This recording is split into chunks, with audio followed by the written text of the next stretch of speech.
So ayun na nga guys, samahan niyo ako. Magdadrive tayo ngayon dito sa Tokyo. Gamit natin guys yung hiniram natin na N-Ban. Ito yung maliit lang siya na compact na madami kang malalagay. Kasya nga motor dyan eh. Pag natiklop yung upuan. Narinig niyo yung makina.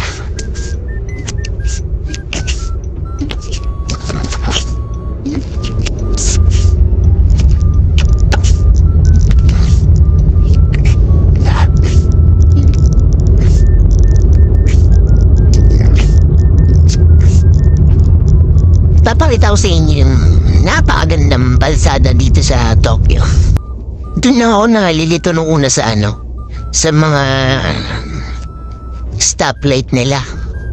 Kasi minsan may kaliwa, pa kanan, may pula. Tapos yan, kahit naka-green tayo, basta naka-green din yung pedestrian, pauunahin mo sila. Hihinto pa. Ngunit may tumatawid, di ka pwedeng dumiretso ng liko. Ganon. Kung sa Pinas yan ako, di ba? Sasagasaan pa yung tao eh. Dito kailangan patawirin mo muna yung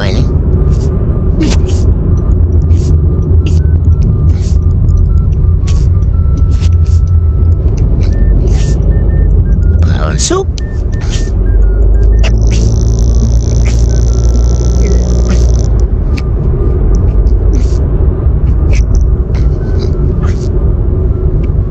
Kompleto yung mga nila sa sahig. Doon pwede sa kabila yung motor, bike, sa gilid.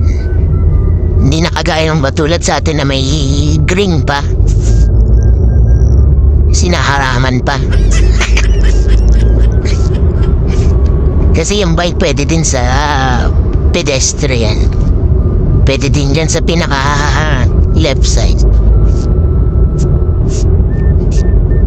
Kaliwa ma pala dito guys Kaliwa yung balsada pag paganong ba.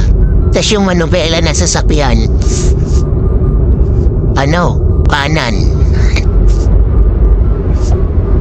Tas ayun yun yung nakakalitong. Doon ako nalilito dati. May red tapos may arrow na green.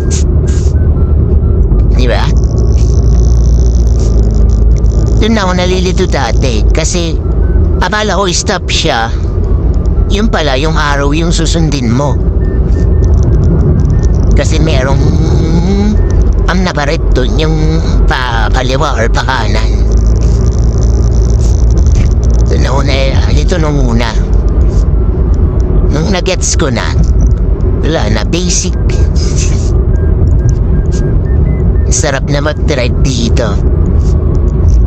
Tas dito, ayan, sinusunod yung mga solid line. Pag nandito ka na, hindi na sila tinan nyo, dun lang sila papaliwa sa proven line. Diba? Ganun sila masunurin dito sa sa mga road markings, ganyan. Pag solid line, hindi talaga sila nagsuserve. Galing. Kasi may katanyan guys. Dito pa lang may araw na ng mga kapanan or kapaliwa. May pwestuhan na yung yung liliko. Pagkakaliwa pa or kanan. Yung island na yan, ginawa na nila pwestuhan ng mga palikok. Diba? So abang sila dyan, tas dire-diretso pa rin yung traffic dito. Diba? Ang galing. Kung sa Pinas yan, manguhula ka pa kung kakanan or kakaliwa, diba? Dito, tinan yung island, tas bigla naging open. Nagkaroon ng liguan.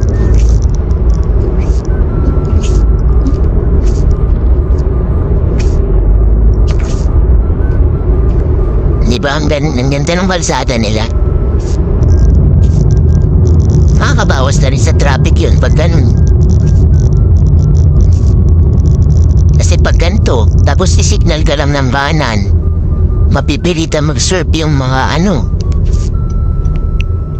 sasakyan. Minsan, babanggaan pa pag biglang lumiko, diba? Eh yun, napaready na yung kapananan mo. Kaganda ng motor, oh.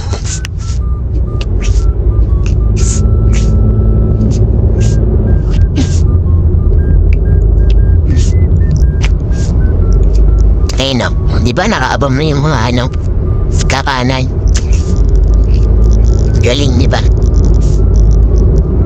Yan, yung takbo mo nandiyan sa kalsada. Pero yung 50, hindi naman talaga nasusunod ng 50 talaga. 60, ganyan.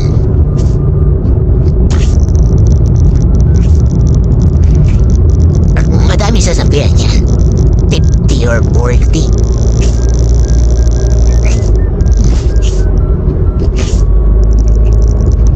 Yan, pansinin nyo guys.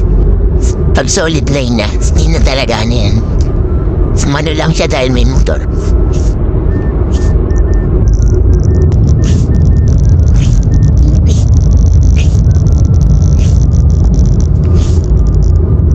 Sa atin, hindi sinusunod yung mga proven line, solid line. Kaya, wala. Mapapahiling ka na lang pag trip ka dito, tapos nag-trip ka sa Pinas.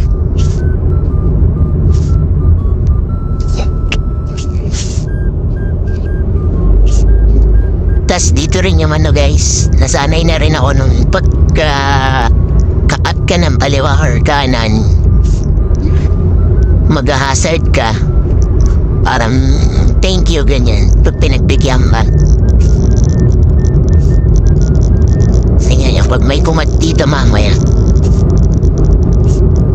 Pero yung meron din namang iba na hindi pa alam yung ganong ugali ng pagdatrek. Hindi na nag-hazard. Ang cute nun guys, oh, yung bagong Nissan Sakura. Ayan, yung bagong Nissan Sakura electric. Yan. Ang liit lang, no? Yung may kita niyo naman, daming signage, road markings, pleto, malinaw. Sana all. Diba, sarap mag-drive dito pag gaganyan Pag ganyan magaganda yung signage, yung mga stoplight. Walang kagaya nung sa amin sa Taytay na 100 yata yung nun. 100 seconds yun, guys. Isa pa-floodway.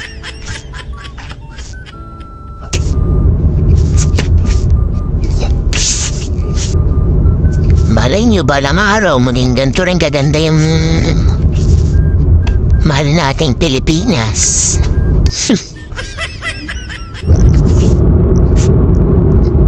Ayun yung parang sa anime.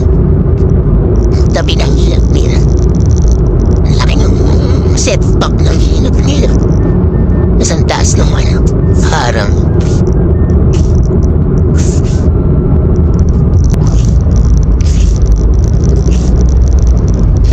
Cute talaga ng mga sasakyan dito, guys.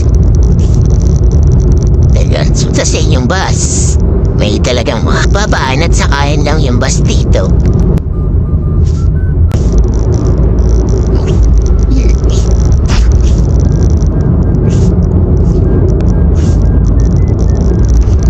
Pasak train ng talaga nila rito.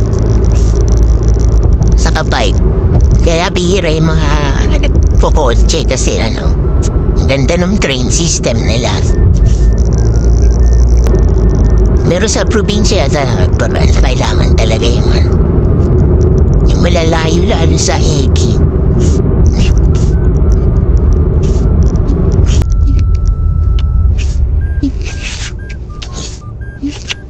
So, nakita niyo si Manong, diba? Kahit sa sidewalk pwede mag-bike.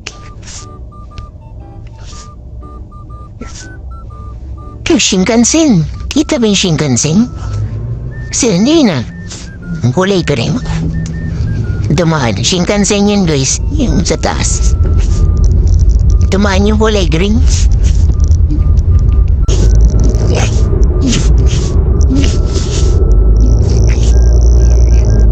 Ang ganda ng flow ng traffic. Shinkansen guys, daan na naman. Bullet train.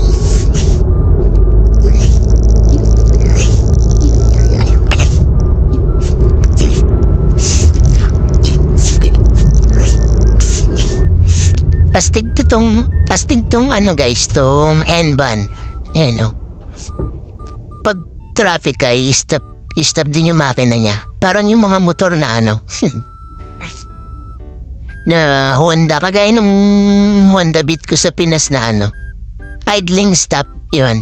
Ito rin, meron din tong N-ban. Didihinan mo lang yung brake niya, tas yan. Pamatay din yung makina. Pag binitawan mo yung brake, paandar na ulit yung makina. Yun na yung idling niya. Idling stop niya. Stop light. Pakinggan niya.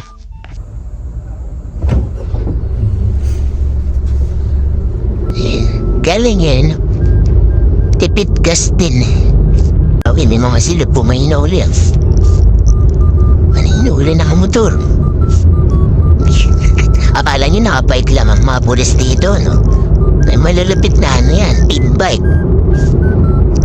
Eh, nakahabol na lemon. Motor. Nahuli mag-jowa. So, ano kayang violation?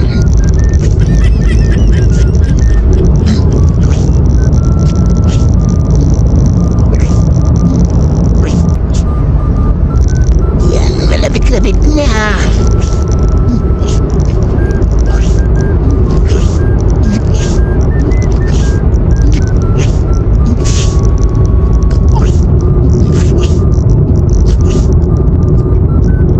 So, pakat na tayo na pwede nang mag-swerve.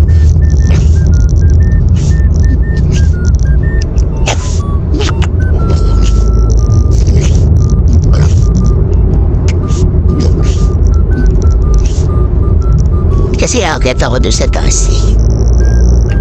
At may mga bus.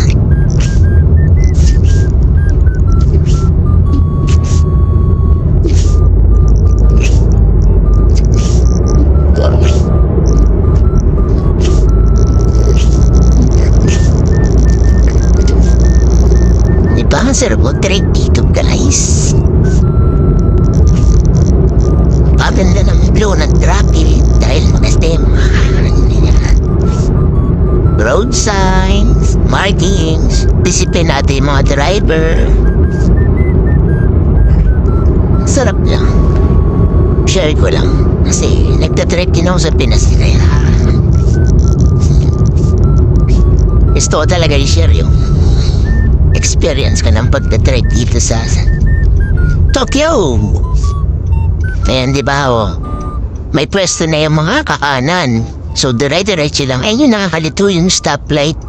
Nakita niyo ba guys? Ayun natin yung nag-green. Nawala na yung ano. So, pwede na kaming kumanan. Tapos dire-diretso pa rin yung mga padiretso. Diba? Kastig. Kit na ng Ninja 1000.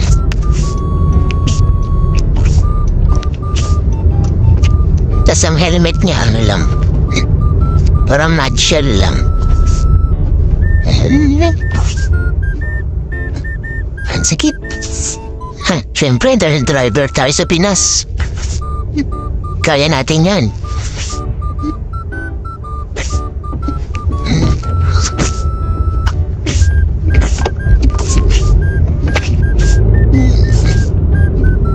Pasok. So ayun na guys, nandito na ako sa pupuntahan ko. Yun lang. Babush! Hanggang sa susunod na video.